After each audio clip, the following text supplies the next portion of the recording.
Hello again, everybody. It's Laurie White, president of the Greater Providence Chamber of Commerce. Hope you're doing well today. It's episode number 111 of Chamber TV. We have a great guest today. Really excited to welcome back to Chamber TV, Carolyn Lavin, head honcho of Lavin Marketing Communications. How you doing today, Carolyn? Just fine. How about you? Good. I trust all is well with you and your family as we stretch into, the middle of winter. Yes, I Good. would say yes. Trying to stay safe and healthy. Okay, fantastic. So you are no stranger to the work of the Chamber. You are very actively involved. You've been a terrific member for, I want to say, the entire span of your professional career. So it's great that you have engaged with the Chamber for all these years. And today we have an interesting topic, and it's called How to Get the Most Value from Your Outsourced Vendors, which is really, kind of a fancy way of saying, how do you enlarge your talent base within your organization without actually putting folks on the payroll? So I know this is a big issue for a lot of our member businesses, the notion of how do you bring in the best talent when you don't think you can actually put them to work full time, 365 days a year, or maybe you can't even afford to really make that kind of commitment right now. So you turn to what we call outsourced vendors to add to the team on a as you need basis. So Carolyn, tell us a little bit about how we arrived at this topic as being one where we think we should spend some time really sorting through the mechanics of it. Sure. Well, we know that businesses, organizations, nonprofits often need to either increase their bandwidth or bring in a specific skill set for a project. And that's why they look to outsource vendors. In my world of marketing and the creative services, that happens all the time. But sometimes these same companies get tangled up in the complexities of working with marketing professionals and things don't go so well. But that does not have to be the case. What I find is it's often inadequate communication that leaves either the project languishing, the vendor is confused, and the client's frustrated and definitely not satisfied with what they're getting. So we know that it's cost effective to use outsourced providers to get, access great ideas, opportunities, top talent, and as you said, Laurie, all without adding to the payroll. Think back to 2020. My world in 2020 involved advising a bunch of clients in these same situations, helping them figure out where their projects had gone awry, why they were at a standstill, and now let's get back on track and figure out how you can maximize your marketing dollars that you've invested in the project so far. So does that make sense? Makes total sense. I get what you're saying.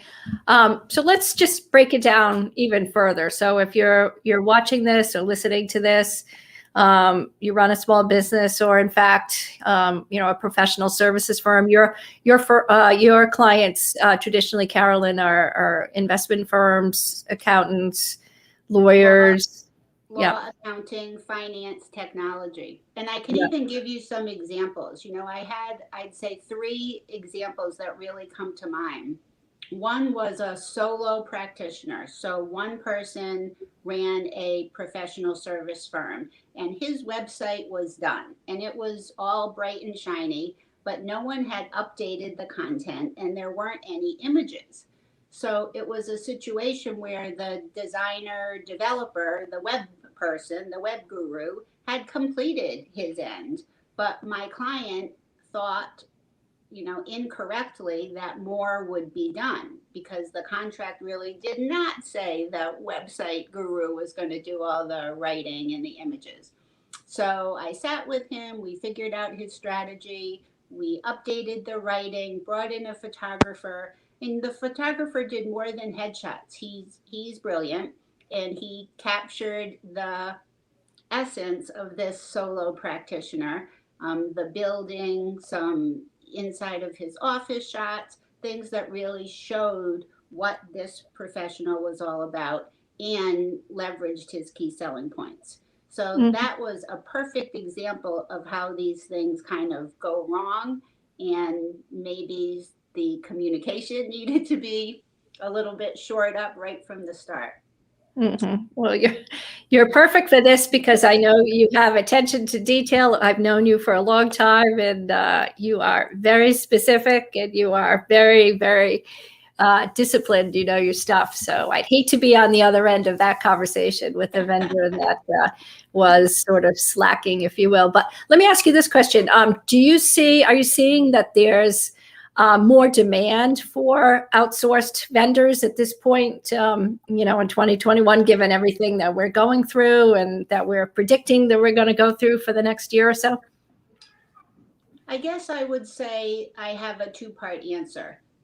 In 2020 alone, I had a lot of people realize that their digital marketing presence, their website writing, their LinkedIn profiles, their email marketing campaigns were just not where they wanted them to be. And since we can't go out and see each other for networking in person, they needed to be fed up.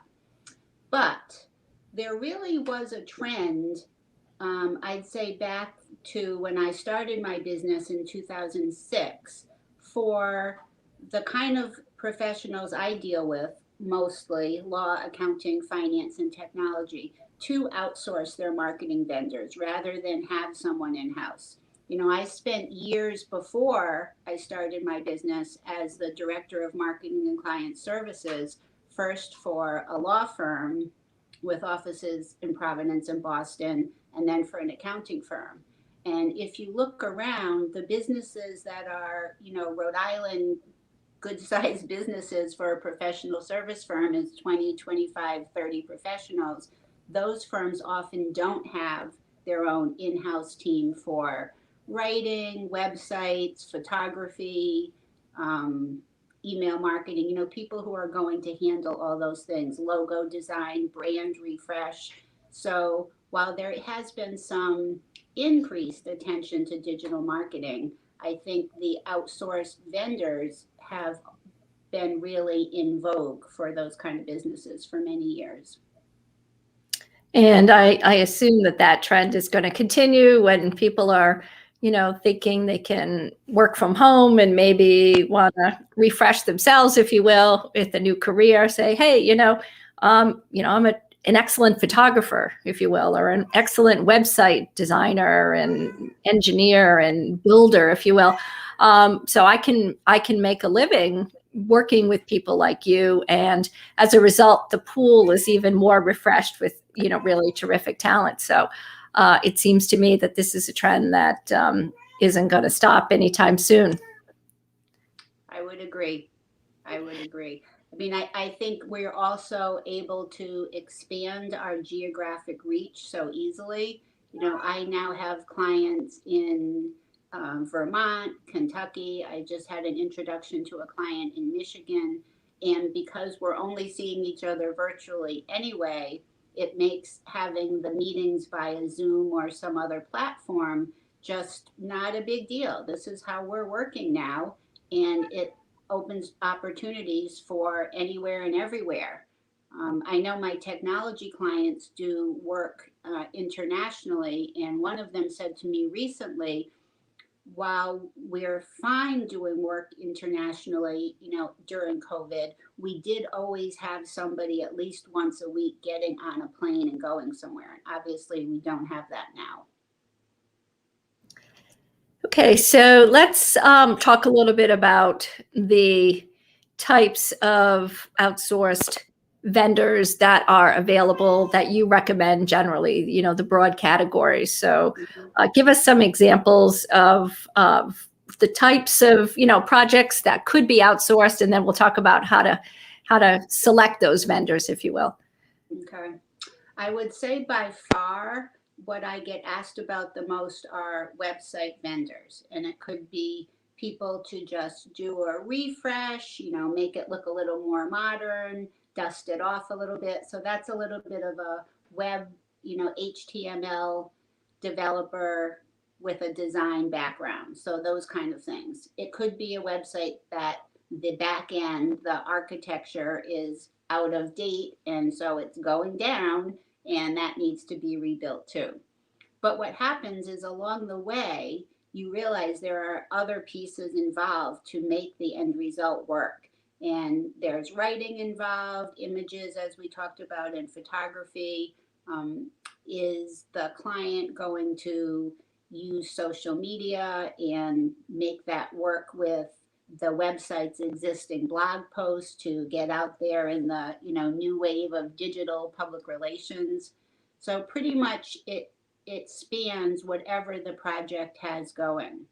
I usually find that after all those pieces are in place, after a website presence is in place with some good blog writing and social media marketing, that clients often then would turn to use email marketing, and that's kind of the last piece of a pretty basic digital presence right now. So those are the kind of vendors that I often work with. And keeping up with your vendor pool, if you will, to make sure that you are continuing to find really good people that would be a good fit also for your clients is a value add services is a value add that you provide as a service. So you're not going to link up your clients up with a vendor that has a spotty record, if you will. So it's another piece of value and expertise that you bring to the equation. Yes, I would say so. I think it's more than just someone who has a spotty record. I would say I often get asked, do you have any recommendations for a web developer, for my son's business, or for my, a refresh of my law firm website? And a lot of times those recommendations that come from me are really based on the size of the company, the scope of the project. Do they want to do e-commerce on their website? Is search engine optimization, so you get cold calls, a really big deal for them? Or are they just want a very nice and professional online brochure that showcases the company to its fullest? So all those things are really critical. And what I like to do is pinpoint with the client what they are looking for, because you can't make a recommendation for anything in this world. Someone to build your house, or someone to help you buy some clothes, until you get a dog, until you figure out what you want, what are the parameters of what you are looking for, and then pinpoint what you want out of that project. Yeah. So, you've done a lot of writing on this topic. I've read a lot of blog posts that you've put together on this. And the piece that I took away from it that I thought was, really valuable and really spot on was like, don't go starting these projects unless you yourself know what you're trying to achieve. And also, to what degree does it align with your existing marketing plan? And how does the marketing plan fit into your overall business plan? So what you're saying is, you don't freelance it. No hodgepodging here, there, and everywhere. There's a lot that goes into making a cohesive and effective marketing plan, business plan. And if you don't really know where you're going, any road will get you there, right? Right. Or the road will get you there, but it will stop before it's finished. Okay, our metaphors are in full bloom here. Yes, anyway, so you're listening to episode number 111 of Chamber TV. We're live on Facebook, we are live on Twitter, and we are live on YouTube. We are talking to Carolyn Lavin, principal of Lavin Marketing Communications, and we're digging deep into this whole notion of how do you expand your talent pool without actually putting them on the payroll. So we're talking about outsourced vendors. So let's start with, how do you pick a vendor, Carolyn? Well, as I just said, I think it depends a lot on the scope of the project and the aim of the end result. What are we looking for at the end result? And I think what goes hand in hand with that is understanding what you're getting.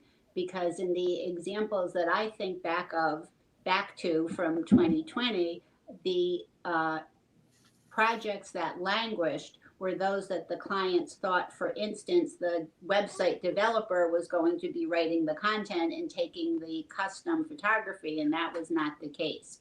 So I liken it to dealing with your CPA when you're getting your tax return done or looking at your legal document. Sometimes the vendor, when giving you a proposal, may seem to speak another language.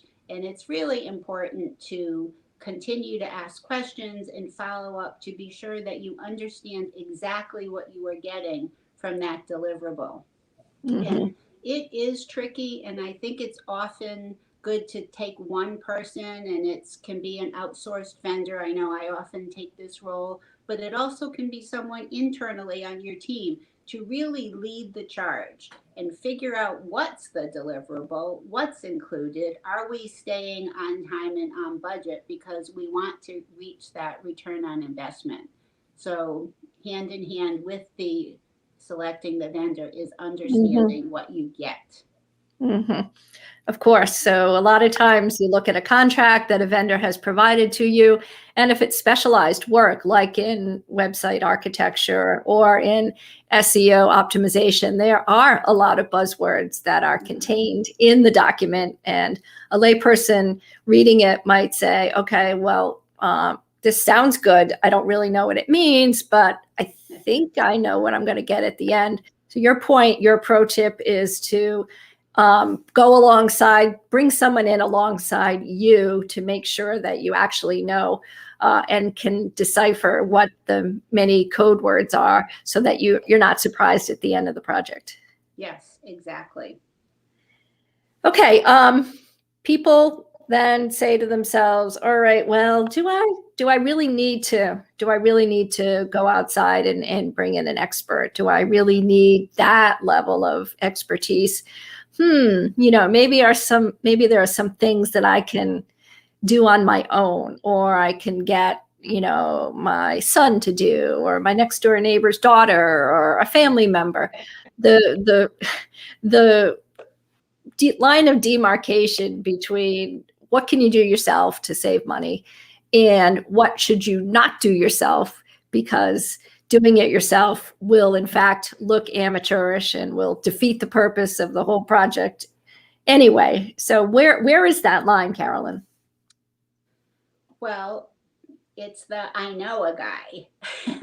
And the clients who say, I know a guy who can do that, really make my colleagues and me, we cringe when we hear that. Because while sometimes it works, if the partner's wife likes to dabble in photography, great. But if the end result is a piece that does not have enough of resolution, enough high resolution value to be used for the purpose you need it, which could be print, then you're pretty much having to start over. So sometimes trying to save money with doing it yourself or knowing a guy can backfire.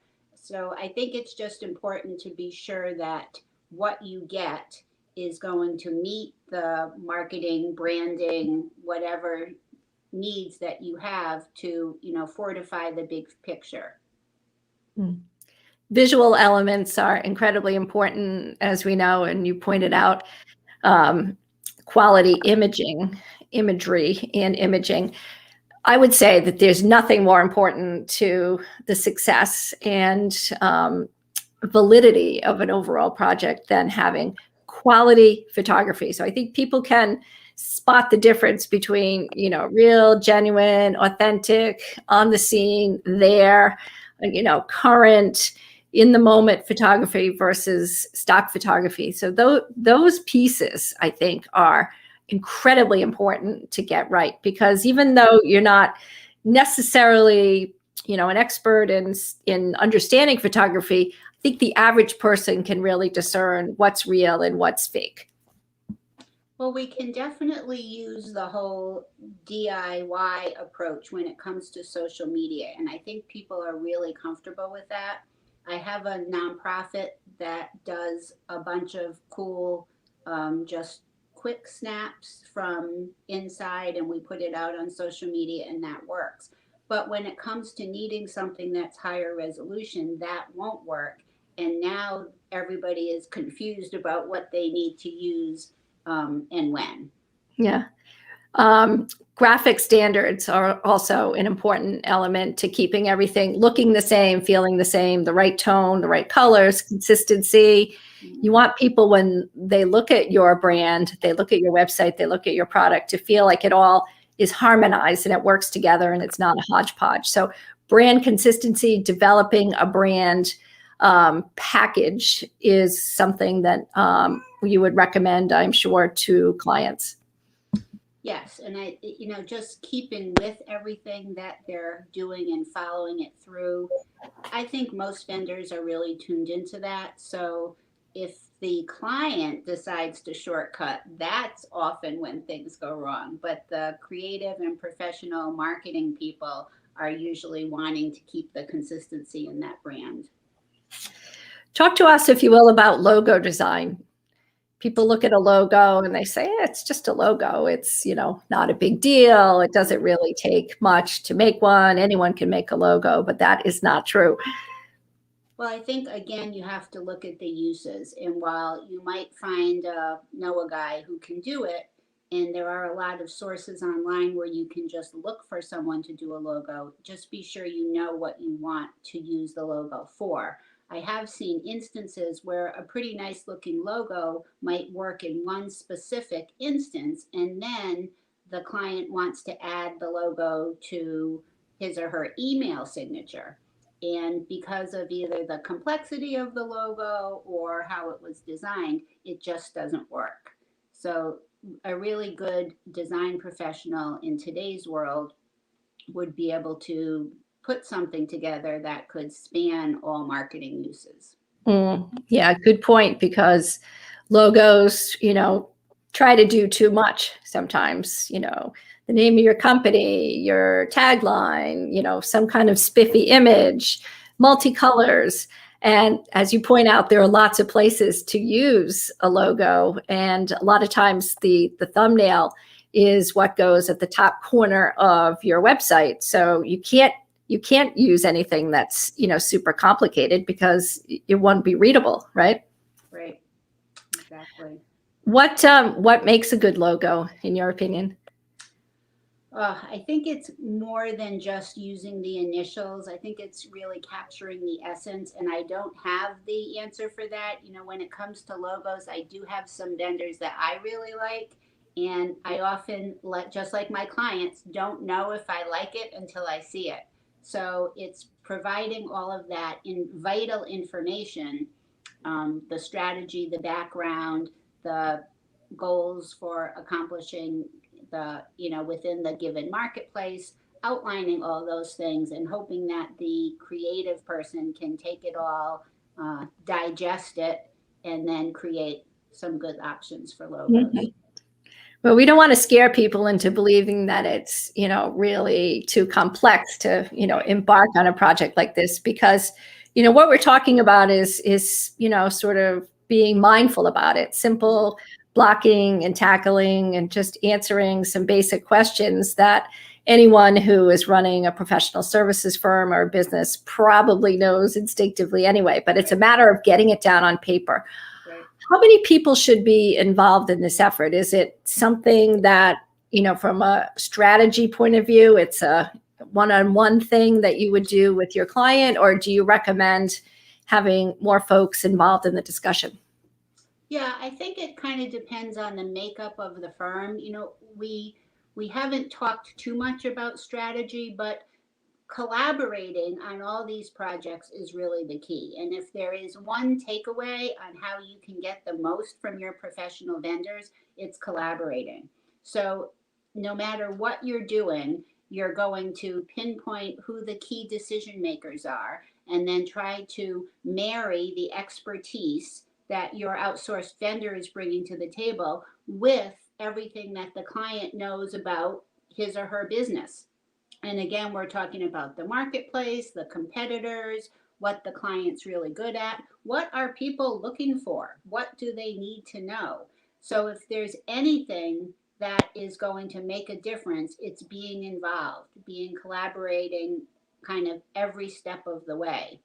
And I like to say that while some people want to just hand off their projects, if the client takes the time to really go through the strategy session, the outsourced professional can often drive it. And, that happens to me. We kind of brainstorm, we put all our collective heads together to create a really good plan to move forward. And then I can kind of step ahead, drive the project, let the client go back to work, only bothering them on occasion with a key question, and just keep moving forward to get the job done. I have to ask you this question, Carolyn. How do you keep yourself organized? I mean, what you're describing is like a Herculean effort, particularly when you have a lot of clients, like I know you do. It is. It's an organizational nightmare sometimes, but I do a lot of meeting reports, and I think that is a good way to solidify what comes out of a conversation, because we can't remember everything that's happening, and meeting reports and action items are really vital to keeping something moving along. And I guess with a new client that has a complicated project, I often will say that beyond that initial strategy session, let's set up regular meetings. Maybe it's 15 minutes once a week. So I know I have that time, and I'm going to be able to have a conversation with the client, kind of save up things, because we don't want to disrupt a client's day-to-day work schedule. That's how they're making money and running their business. So too many calls, is really a disruption to their workflow. Mm-hmm. Exactly. So I'd say meeting reports, action items, regularly scheduled follow-up. Just trying to keep track of it all. Yeah, consistency, just like consistency in brand, consistency in effort, and keeping, the right people in the know. The last thing you probably want is someone who says, you just do it, just, get it done, get it done. I'm sure it'll be fine at the end. That is no, right? Well, it's never fine at the end, because those relationships are always a struggle. And it's, obviously right now, everybody is overwhelmed, and we have our work life and we have our home life, and people are busy trying to stay afloat on all fronts. But, when clients say the just do it, and there's not really the just do it that is saying, I trust you, just do it and get this done. It's sometimes, just do it my way, whereas somebody else in that same company might be wanting to do it a different way. So that kind of situation is never good. And, my first inclination is, if this is how you're going to approach this project, then maybe we should just take a time out until you have time to have a more thoughtful, 15-minute discussion about where we're going and what your goals are. I love that. Good for you, Carolyn.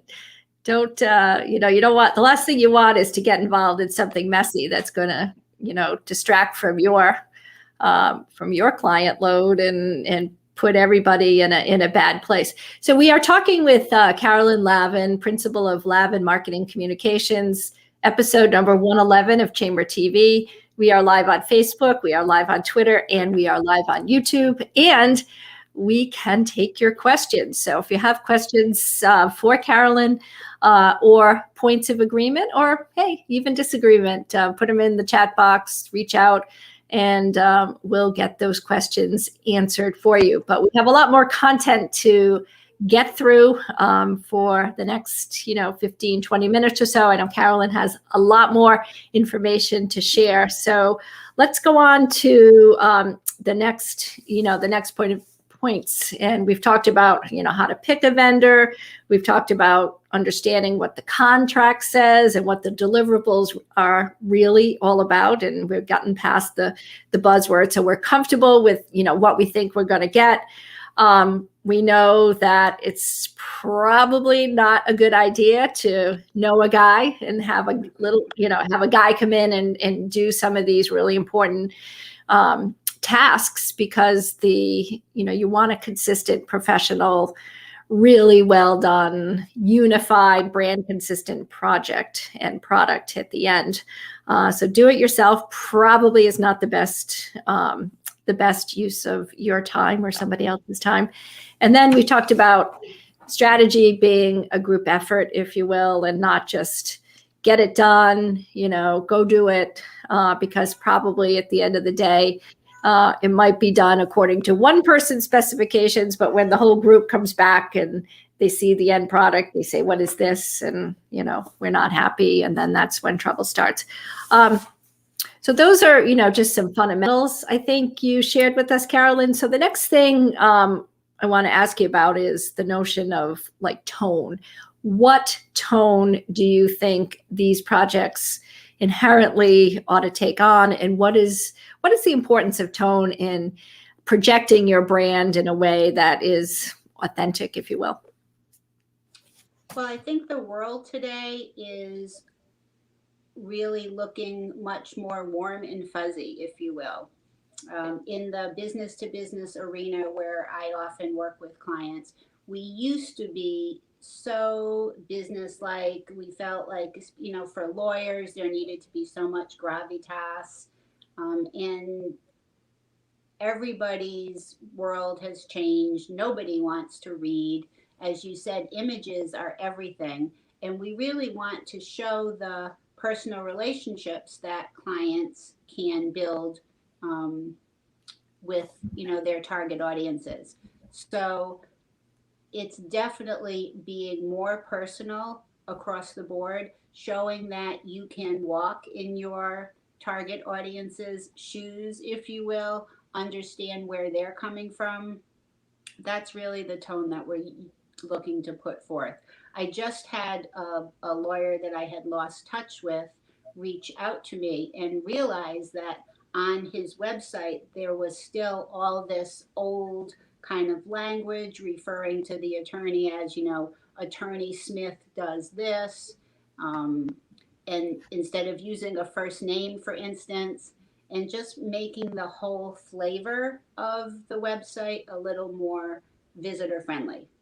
Mm-hmm. Yeah. So walking in the shoes of your clients. I love the way you put that, because understanding who your target audience is an incredibly essential element to starting any project, particularly a marketing project. Mm-hmm. So being able to show compassion, empathy, knowing who you're talking to and what their priorities are, sound like a strategy that, is easy to come up with if you're mindful about it and you give it the attention that it deserves, right? Yes, and I think COVID has helped us a little bit in that regard. I had, again, many of my clients in the business to business arena in professional services were, I'm not going to say unwilling, but hesitant sometimes to be a little more personal in their answers or in their, just regular day-to-day communications. And I'm not saying that we need to know everybody's personal business, but COVID has definitely opened up everybody's home office. I hear a few little friendly meows coming from your end of the webinar today. And I think that has let some of my clients feel that it's okay. It's okay to show a little bit more of your personal side, especially if you want to show who you are and build that relationship. I want to pick up on something you said a minute ago. No one wants to read. That's an interesting statement. Tell us about that. Well, we know we're overloaded and inundated with things to read. Social media, email, it's just too much. So that has led us to the main thinking that we need to kind of hit our clients over the head with our main points. So if you can't say it briefly, succinctly, in a way that gets attention right from the start, then you need to revise, because we need to be able to take in a message pretty easily know what's there, decide if we want to move along in that message and read more, or if we just don't want to attend to it. That is so true. We are definitely overloaded. And I know what you mean about, seeing a big chunk of content, very dense, not broken up, no quality images in there, no pull out quotes. And your mind just says, oh, I can't deal with this. And then you move on, you dump out of the website, and then, it creates a cataclysmic problem for your marketing metrics, right? Mm-hmm. Absolutely.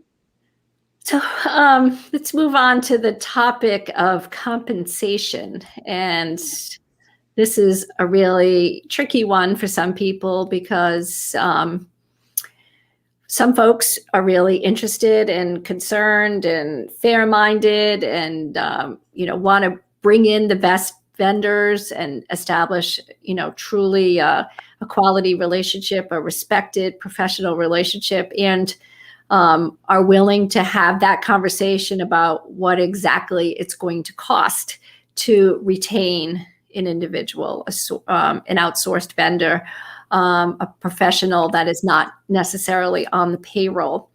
So what is your best advice, Carolyn, to think through and really understand? Because, admittedly, some people really don't know what the going rates are, the growing market rates for any category of professional. They might know their own business and what's fair and what's not, what's the going rate, what's not, what's outside those parameters. So how do you recommend to your clients, or how do you negotiate with your clients to ensure that not just yourself as the lead project executive, but also the folks that you are bringing in to work on the project? How do you ensure that everybody is treated fairly?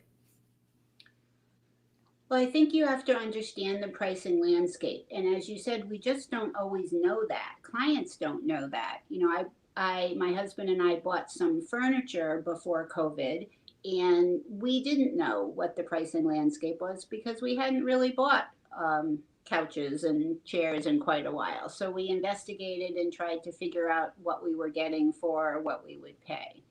And I think that's what happens sometimes with clients. They don't know what the pricing landscape is, and that can sometimes lead to I don't necessarily want to say bargaining, but I have over the years, I would say, have a few clients who think it's a win to pay vendors less than the project is worth.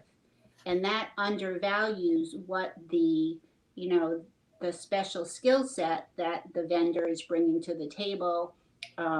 Definitely knowledge of an industry and knowledge of a marketplace. And clients like that, think they're clever to get a deal and look for a price cut. And those relationships always struggle.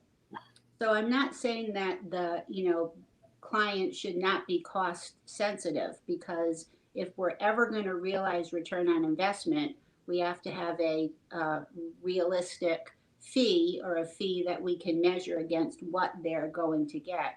But the best thing to do is just try to get some understanding of the different options that your various professionals bring to the table and the fees that they're going to charge. I think most likely you'll find that fees vary based on if you're an independent contractor or a sole person like I am versus an agency of professionals.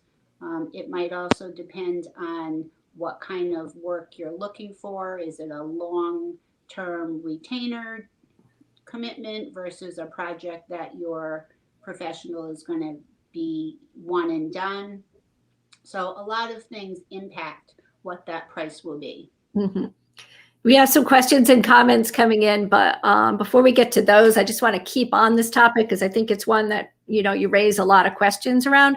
So you mentioned the pricing landscape, Carolyn. How does one understand that going into an engagement, if you will? I think very much like I figured out how my new family room furniture, what that might cost. I think it's a question of looking, talking to potential vendors, asking if they can take on the project that you're thinking about, what they would charge, what their experience is, who would actually be doing the work.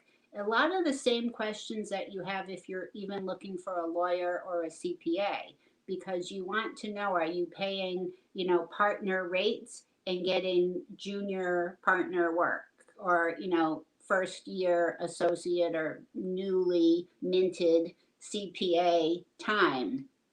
So you do want to look at the experience versus the pay scale, and then try to find somebody who's a good fit. I like to say that I've been doing this a long time and I've already made a lot of mistakes. So I've learned from those mistakes, and hopefully that is a benefit to my clients because we get things done quickly. Well, in some ways it is analogous to buying furniture, but let me just throw out there, if you're buying furniture, it's pretty transparent what a couch costs, right? You can open up, the newspaper and see the flyers, or you can look at the direct mail. You could go on a website and you can see that, X brand is selling for Y amount, and, you can compare vendors and retailers, based on that. But what you're talking about is, really much more sophisticated service and product. So if I understand you correctly, you're suggesting that the best way is to, get a few people on your radar screen that you think you might want to work with, and then, in essence, interview them and do sort of a request for, a request for proposals, request for service, an inquiry process, and then compare them all side by side. Is that what you're saying? Yes, I don't think just the RFP process without a conversation will work, though.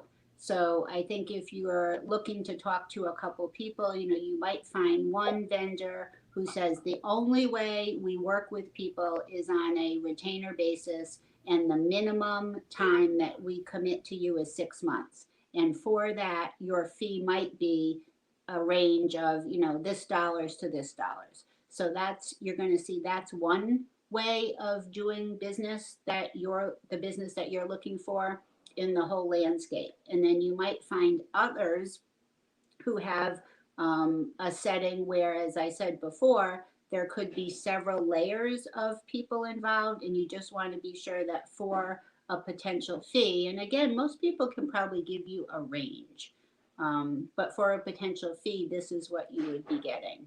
And then definitely you want to ask about experience in your industry, your marketplace, the size of your company, getting the job done, because again, we get back to things that are languishing just because they don't get finished. So kind of doing your own due diligence on the landscape of fees that different vendors would charge. Yep. Okay, so mentioning getting it done. So after you magically have gotten it done, which is not so magic after all. It takes a lot of hard work, a lot of discipline, a lot of coordination, a lot of expertise, a lot of know-how, a lot of strategy, and bringing all those points together. Then we get to savor the results. But in order to savor the results, we need to have measured and track the results. So talk a little bit about how that fits into the equation, because probably at the end of the day, it is the most important metric as to whether a project was a success or a failure. Exactly. I totally agree.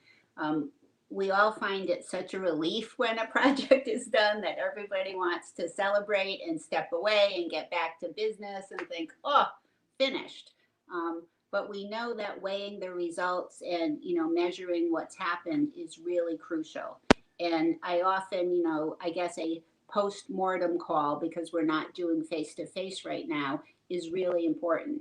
And it's important for a number of reasons, because having that kind of wrap up will often produce some action items. So it might generate more ideas for you where you can repurpose what you've already paid for in other places. It may give you some data that you should mine, follow up with. It may give you a more a global perspective on what you got for your time and energy. Again, looking to evaluate your return on investment. So really a good step to take is to do that follow-up. I had one example recently where we got a client up and running with email marketing. And, putting together a list to target in email marketing is torture. So the client did everything she was supposed to do, pulled it all together. We uploaded it into using Constant Contact. We made a template that matched the website with all the branding elements and got the messaging out there. Oh, very involved. The first one is always very involved. So we did that and we were just so happy to get it out. But then we needed to do that follow-up step so that she could see all the engagement it generated and know that it would be a really good idea to follow up with those people who either opens the email or clicked through to learn more about a specific topic. So that one project that we're so happy is finished did generate a bunch of action items that would be good for business building. Mm-hmm. Fantastic. Now that kind of segues into a question that we are receiving from Amy through Facebook, and she wants to know, on the topic of engagement, do you have any tips for engaging folks who seem to have, quote unquote, checked out as a result of COVID? And she says it's truly a big issue for fundraising this year, and paired with not having in-person activities where you can really engage people face to face. She describes it as a bit of an invisible wall. So what's your expert advice to Amy, Carolyn? Yeah, it is not easy.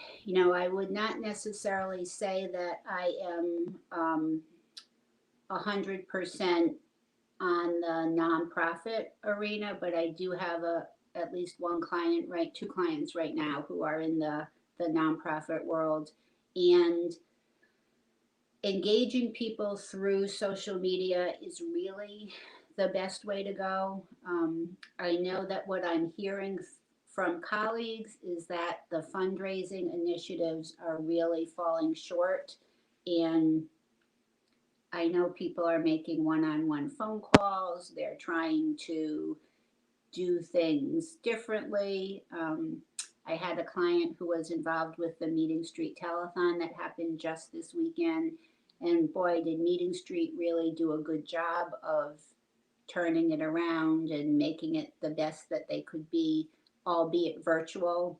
And they did have some phone banks that let, 2 people at a time from representative companies come in. So I think it's tough to get to people who have checked out. And I guess I would say maybe some one-on-one phone calls, but I definitely don't have the answer for you. Well, maybe, just relationship building outside of the focus of raising money, maybe providing some additional kind of content or help or expertise, whereby a fundraiser could build a relationship with someone who, even if they've temporarily checked out, it doesn't necessarily mean they're going to be checked out for good, but, developing rapport, providing, a certain degree of empathy, I think, and assisting that person with whatever his or her struggles, might be at the moment. So going beyond okay, well, I'm in the fundraising mode and, I want to get a donation from you, perhaps opening up the lens and figuring out, what is on that person's mind, what's going on in their world, and what can you do as another human being, maybe to help, help that person in the quest for business, and doing it all from just a empathetic point of view. But good question, Amy. It's a tough one. I know, maybe just having short peer-to-peer sessions with some folks in your industry that have the same challenges, and maybe brainstorming with one another and seeing what works, or maybe even just reinventing the way you go about your business with different streams and strands of marketing pieces that generate content, and then you can push them out in all directions. So hope that gives you just some ideas on that. But Carolyn, A, would you agree with that? And B, what would you tell a business professional about the best ways to get attention? So you mentioned email marketing. Is that the best way to do that? And is it in alignment with other tactics, if you will? It's pretty much doing everything, because we know that some people, we can see from engagement that we get that some people will read a blog post that comes through on email marketing. Others will engage with a client on social media. And then other people really need that phone call. So it's everything and anything. It's trying to just keep in touch with people. I like the idea of being a human being. I found I know so much more about my clients now because we always have that contact. We always have that part of the conversation that really is, learning about them as a human being if I didn't know that in advance. So I think it's kind of being sure you cover all bases, because everybody likes to take in information in, differently. Everybody has their favorite way. Which brings up the question of video. So you've already indicated that people don't want to read, and I totally agree with that. Mm-hmm. What do people like to do? Do they like to watch videos? And if so, how long is an appropriate length video? Is it 30 seconds, 45 seconds? I think it depends on the situation, but definitely video, infographics, I think you mentioned before, some good imaging, those things reinforce the points that you can put forth in your text, in your messaging, but some things that just all come together to be sure that they are consistent in your messaging. And I know for me, when I do videos for clients, I try to do 1 to 2 minutes, because I can't necessarily think people are going to watch videos for too much more, take too much more time. But again, I think it depends on the subject, the situation, how compelling that message is. Is it timely? Is it self-serving? All those things. Mm-hmm. What about podcasting, Carolyn? I don't have any clients who are podcasting. Myself, I love podcasts. If your audience is going to like that, if you think it will resonate, then there is a little bit of a startup with podcasting, much more so than doing a video, in terms of having the equipment. And it's really mostly about editing in podcasting. So if you are into all of that and you think that it would be a good value for you and it would, again, resonate with your clients, that's probably something worth exploring. Yeah, I can point out that if you're interested in podcasting, anybody that's listening, the CIC complex over on Dyer Street, the brand new Cambridge Innovation Center building, they do offer a webcasting or a podcasting studio to their member clients. And Rebecca Weber is the contact at CIC. And they are doing a great job really working with small groups of people, and particularly those that are solo entrepreneurs or solopreneurs. And podcasting is perceived as a nice way. But as you point out, Carolyn, it is all about the editing. Couple of more questions coming in through Facebook to Carolyn, and Mark wants to know, what do you think is the balance between using template applications like Canva or Wix? Now, Canva is a design studio, and Wix is a template program for website development, as opposed to using a social media professional or a web developer. So I think Mark's question is about, the template versus, an original look and feel? I love Canva. Canva is my go-to. And when I do run social media campaigns for a lot of my clients, and I have somewhat of a design sense, and I do try to build a social media brand for them. Now, if I was a design professional, I might build a better design, but I'm getting pretty good. And I think we all are, since we have the tools to do photography, edit, crop, fix the lighting. So, it can't be hokey. I guess that's my take. It cannot be hokey. It can't look like your kid did it, although sometimes the kids are better than the parents. But it has to look professional. So I guess the balance is, what is your end result? Does it look okay? And if it does, I'd just say go with it. Yeah. No, I think Canva is a great application. I use it myself. And for a website development, overall package, I think Squarespace does a really nice job.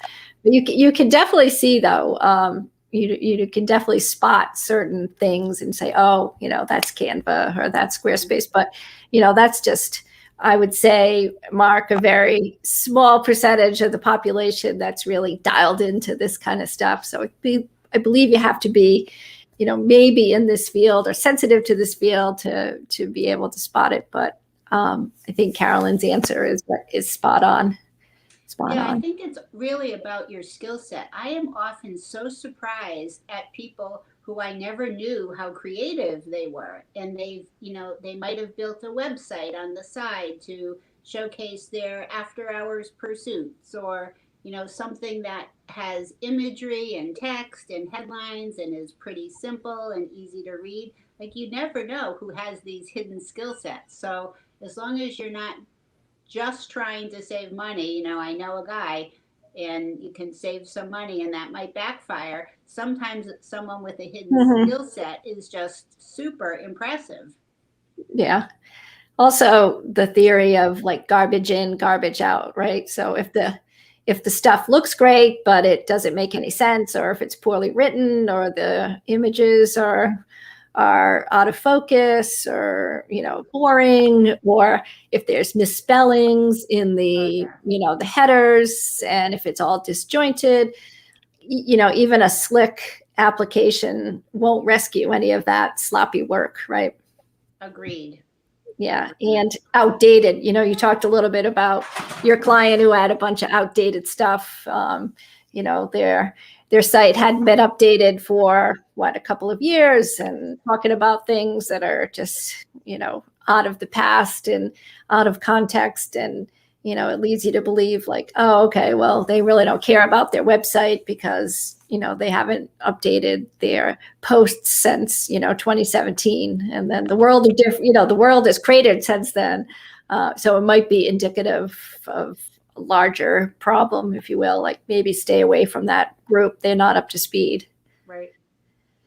So we are nearing the end of our time together, Carolyn. So I just want to ask you to wrap up and maybe suggest to people that are listening how they might get in touch with you and begin to explore potentially, working with you, working with some of your clients, and helping to get folks to be more sensitive to this really big topic. Because the more people that we can have plugged into this whole ecosystem here in Rhode Island and beyond, I think it's a good source of referrals. It's a good economic generator, and it just might give some folks that are thinking about, maybe embarking on a new career, a place to land. I don't know about the embarking on the new career, but if there's anything I can do to help you and your team, my information I see is here at the bottom of the screen. You can check out my website. I have some client comments there. I would say the overarching feeling of today is that we want to have the outsourced relationships really in a true partnership with the clients for everybody to win, to get the best results, to collaborate, to make the project come to fruition without the languishing and stalling and being confused and frustrated. So I would say look me up on lavinmarketing.com and let me know if there is anything I can do to help you. I always take everybody's phone call totally off the clock to see if we're a good fit. And if we're not, I can pass you along to some other people who might better fulfill what you need. Fantastic, Carolyn. This has been really informative. I know that I've learned a lot, and I appreciate your professional expertise all these years, and we're so glad to have you as a member of the Greater Providence Chamber of Commerce. So get in touch with Carolyn, let her know what's on your mind, let us know what's on your mind. And also, folks, if you're interested in another topic along these lines, let us know, and I'm sure Carolyn will be able to find some subject matter experts who can help dig through a lot of these issues. So Mark says thank you, and Amy appreciates the insights as well. On behalf of the Chamber team, Carolyn, thank you so much, and have a great day. Thank you.